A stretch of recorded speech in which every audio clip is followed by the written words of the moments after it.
32 साल का मयंक आज लंच टाइम से पहले ही अपने ऑफिस कैंपस से बाहर निकल गया था। वो आज लखनऊ शहर को उन प्यार भरी नजरों से नहीं देख पा रहा था जैसे कि वो अक्सर देखा करता था। आज उसके माथे पर शिकन थी और उसका कसा हुआ बदन भी ढीला लग रहा था। इस वक्त उसके कदम एक चाय टपरी की तरफ बढ़ रहे थे। इससे पहले कि वो चाय ऑर्डर करता, अब से कुछ देर पहले उसके मैनेजर द्वारा कही गई बात उसके कानों में गूंजी। This is the height of negligence Mayank, you are fired. IT firm में काम करने वाला मयंक तिवारी आज बेरोजगार हो गया था। पिछले कुछ समय से ज्यादा काम का प्रेशर मयंक को परेशान करता था और इसी वजह से वो कई ऐसी गलतियां कर बैठता जिन्हें अवॉइड किया जा सकता था। इस वक्त वो हाथ में एक सिगरेट लिए उबलती चाय को देख रहा था। तभी कुछ दूर से एक आवाज उसके कानों में गूंजी। ओए बाबा, यहां मत बैठो, जहां खाली फुटपाथ देखा पसर गए। हाँ, चलो निकलो यहां से, अभी सीएम साहब का काफिला गुजरेगा। मयंक ने पलट कर देखा तो एक पुलिस वाला एक बैरागी बाबा को फुटपाथ से हटा रहा था। उस बैरागी बाबा को देख मयंक को ना जाने क्या सूझा कि उसने तुरंत ही आवाज लगाई, यहां कर बैठ जाओ बाबा, छांव है यहां। मयंक की बात सुन वो बैरागी बाबा उसकी तरफ आकर बैठ गए। इस बीच मयंक ने अपनी सिगरेट सुलगा ली थी और जोरदार कश ले रहा था। उसे देख बैरागी बाबा ने कहा, किस बात से परेशान हो बेटा? सवाल सुनकर मयंक हैरान हुआ। उसने मन ही मन सोचा कि आखिर बाबा को कैसे पता चला कि मैं परेशान हूं। उसने तुरंत ही सिगरेट बुझाई और एक चाय का प्याला बाबा की तरफ बढ़ा दिया। चाय का प्याला देते हुए वो बोला, आपको कैसे पता कि मैं परेशान हूं? तुम्हारा चेहरा ही बता रहा है कि किसी बड़ी परेशानी में हो। तुम चाहो तो मुझे अपनी परेशानी बता सकते हो। इतना कहकर बाबा ने चाय की चुस्की ली।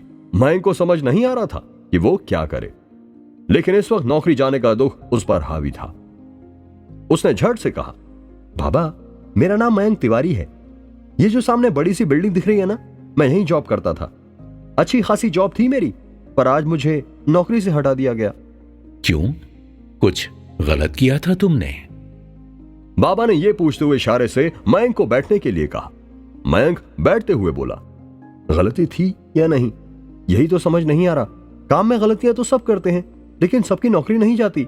मेरे साथ ही ऐसा हुआ, मेरे साथ गलत ही होता है। मेरे सबसे करीबी दोस्त ने भी कुछ दिन पहले मुझसे बात करना बंद कर दिया। ऐसा लगता है आजकल किसी पर भरोसा नहीं कर सकते, ना नौकरी पर ना दोस्त पर। यह कहते हुए मयंक का गला रूंध सा गया। वो भावुक होकर नीचे जमीन को देखने लगा।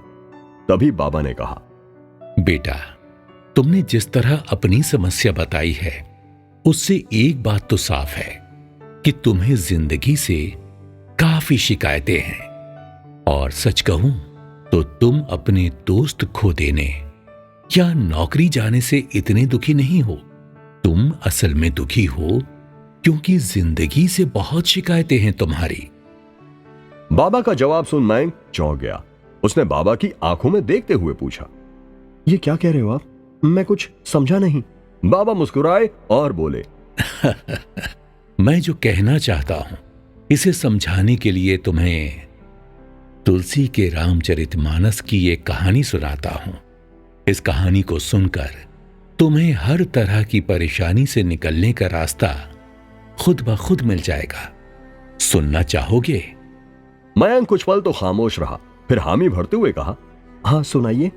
मयंक कभी सोच ही रहा था कि वो बाबा कौन सी कहानी सुनाने वाले हैं कि तभी बाबा ने रामचरितमानस की एक चौपाई दोहराते हुए कहा, होई ही सोई जो राम राची राखा, को करी तर्क बढ़ावे साखा।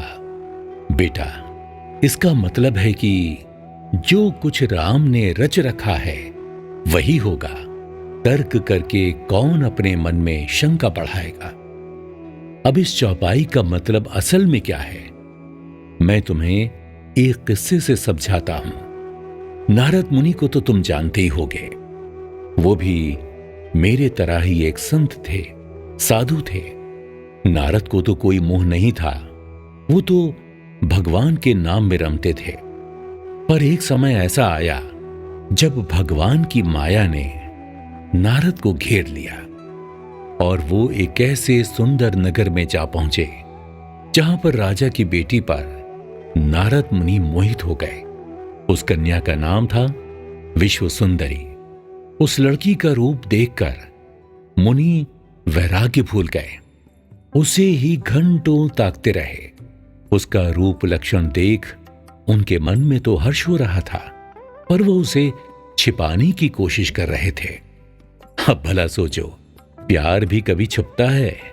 नारद की हालत भी ऐसी ही थी। नारद जी को उस लड़की के साथ अपना जीवन बिताना था और अपनी इस तलब का उपाय उन्हें श्री हरि ही नजर आए। और नारद ने जाकर सीधे श्री नारायण के पैर पकड़ लिए और कहा, प्रभु, कोई ऐसा उपाय करो या अपना रूप हमें कुछ समय के लिए दे दो, ताकि वो लड़की बस हमें ही मिल जाए। श्री हरि जानते थे ये उनकी माया का ही खेल है। अपने ही परम भक्त को माया में यूं जकड़ता देख श्री हरि ने उनसे कहा, नारद, जिसमें तुम्हारा सबसे ज्यादा हित होगा मैं वही करूंगा। नारद समझ ना सके, पर उन्होंने हामी भर दी। बड़े खुश होकर वो स्वयंवर में भाग लेने चले गए। वहां स्वयंवर मंडप की शोभा देखते ही बनती थी। तोरण पताकाओं से सुशोभित रत्न जड़ित आसनों से सजा वो मंडप था, जहां देश विदेश से तरुण, सुकुमार, रूप संपन्न राजकुमार, राजा और महाराजा आए हुए थे। इन सब में मुनिवर नारद छाती ताने, इतराते, सबको बड़ी तुच्छता से देखते एक आसन की तरफ बढ़ रहे थे। जो भी उन्हें देखता वो उन्हें पहले तो नमन करता, पर ना जाने क्यों वो फिर अपनी हंसी दबाते हुए वहां से निकल जाता। थोड़ी देर बाद राजकुमारी विश्वमोहिनी हाथ में जयमाला ले वहां आ पहुंची। वो एक एक राजा को देखते हुए आगे बढ़ रही थी। जब भी किसी राजा को या राजकुमार को राजकुमारी मना कर देती, नारद के मन में लड्डू फूटने लगते। वो उछल उछल कर राजकुमारी को देख रहे थे कि बस वो उनके पास आवे और उनके गले में जयमाला डालकर उन्हें पसंद करे। पर जब राजकुमारी उनके पास से गुजरी तो उसने उन्हें नजर उठाकर तक नहीं देखा। वो किसी दूसरे राजा के पास जाकर रुकी और उसके गले में जयमाला डाल दी। जिसे विश्व मोहिनी ने चुना था वो श्री हरि विष्णु थे, जो इस स्वयंवर में एक सुंदर राजा का रूप लेकर आए थे।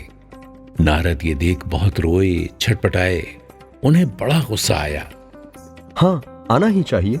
मयंक ने बैरागी की बात बीच में काटी। नारद ने तो भगवान पर यकीन किया था। वह उनसे मदद मांगने गए थे, फिर भी भगवान ने उनके साथ कैसा खेल खेला। इसलिए मैं भगवान पर भरोसा नहीं करता। अरे बच्चे, आगे तो सुनो। नारद को तो बड़ा गुस्सा आ रहा था।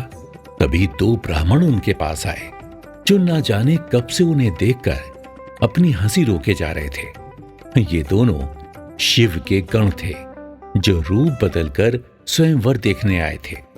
उन्होंने नारद से कहा, जाइए महाराज, पहले जरा आईने में अपना मुंह देखकर आइए। नारद ने जब अपना मुंह आईने में देखा तो उनका क्रोध 7वें आसमान पर चढ़ गया, क्योंकि उनकी सुंदर शक्ल अब एक बंदर के रूप में हो गई थी। उन्हें बड़ा गुस्सा आया और गुस्से में ही उन्होंने उन दोनों शिवगणों को राक्षस योनि में जन्म लेने का श्राप दे दिया और तनतनाते हुए सीधे वैकुंठ की तरफ निकल पड़े। रास्ते में उन्होंने देखा तो सामने श्री हरि अपनी पत्नी लक्ष्मी और नई दुल्हन विश्व मोहिनी के साथ कहीं जा रहे थे।